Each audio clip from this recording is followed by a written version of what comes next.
আমার নাম ওয়ালি মাহমুদ। আমি স্টুডেন্ট। আমি ঢাকায় পড়াশোনা করতাম।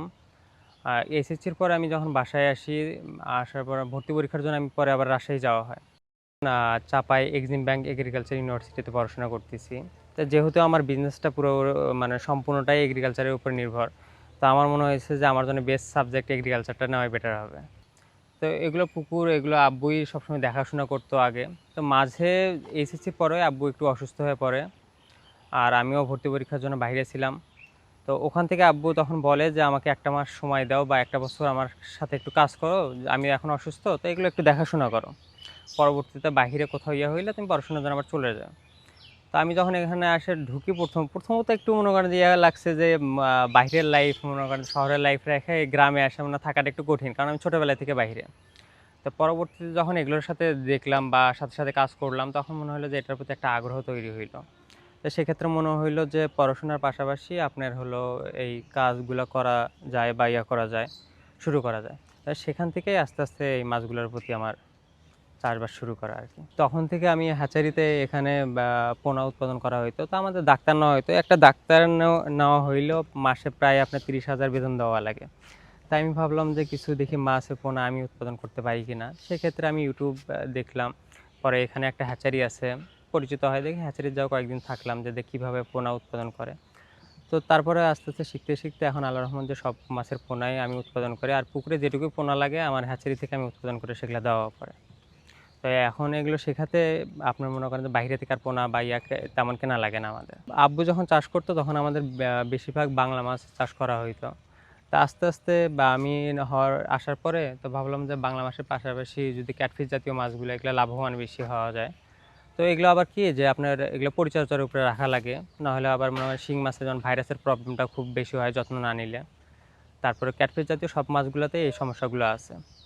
তো এই জায়গাতে আমি আস্তে আস্তে আপনার শিং মাছ প্রথমে একটা পুকুরে করলাম। এখন আল্লাহর রহমতে 2টা পুকুরে শিং মাছ করতেছি, আর বাকিগুলোতে শুকানো পড়ছে কয়েকটা পুকুর।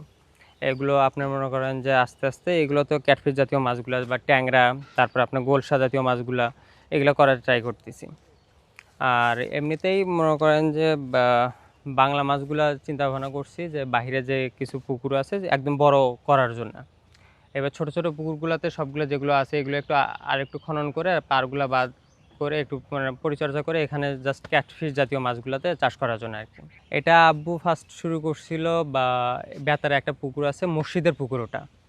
তো কোনো কারণে ওই মসজিদ থেকে আব্বুকে নিতে বলা হয়েছিল যে মসজিদের পুকুর আপনি নিয়ে চাষ করেন। তো তখন আব্বুর ওইভাবে মাছের চাষ প্রতি অত মানে ইয়েও ছিল না, বা তা বলছে আচ্ছা ঠিক আছে, মসজিদের পুকুর যেহেতু তাহলে নেওয়া যায়। ওই ফার্স্ট একটা পুকুর নেওয়া হয়েছে। তো ওই পুকুর নেওয়ার পর থেকে ওখানে চাষ করার পর থেকে আস্তে আস্তে আস্তে মনে করেন যে যখন ওই পুকুরে চাষ করলো, তো একটা মাছ চাষের উপরে ধারণা হইলো বা হইলো। তো সেক্ষেত্রে তখন থেকে মনে হয় আমাদের যতগুলো জমি ছিল এরকম পড়েছিল, আস্তে আস্তে সবগুলো খনন করলো এবং বাহিরেও অনেক পুকুর নেওয়া পড়লো। তো সে সময় আমি বাইরে ছিলাম দেখে মাছ চাষ বা এগুলো ব্যবসা বাণিজ্যের প্রতি আমার তেমন একটা আগ্রহ ছিল না, যে কারণে আমি এগুলো জানতামও না। তো আমার যেটুকু জানা হয়েছে বা হয়েছে সবটুকুই মনে করেন যে আমার এইচএসসি পরীক্ষা দেওয়ার পরে। এবং আমার মনে হয় যে আমরা যারা স্টুডেন্ট আছি তারা যে পড়া শেষ করে তারপর বিজনেস ধরবো বা একটা চাকরি করবো এরকম চিন্তাভাবনা না করে, আমার মনে হয় যে পড়াশোনার পাশাপাশি বাবার বিজনেস থাকলে সেটা ধরা উচিত। আর যদি বাবার বিজনেস না থাকে, ফ্রেন্ড সার্কেলে যদি কারো থাকে বা আপনি যান জাস্ট দেখেন বা শেখেন, আপনার বিজনেস যত আপনি দেখবেন শিখবেন ততই আপনার পরবর্তীতে আপনি বিজনেস স্টার্ট করার ক্ষেত্রে আপনার জন্য এটা সুবিধা হবে। আর মনে করেন যে শুধু শুধু যারা আমরা মনে করেন মধ্যবিত্ত ফ্যামিলি যারা আছি, তারা জাস্ট চাকরির পিছনে না দৌড়ায় যদি আমরা কিছু বিজনেস বা ছোটোখাটো করে শুরু করলেও, বিজনেসটা এমন একটা জিনিস আপনার সময় দিলে একটা এক সময় আপনাকে ফল দিবেই।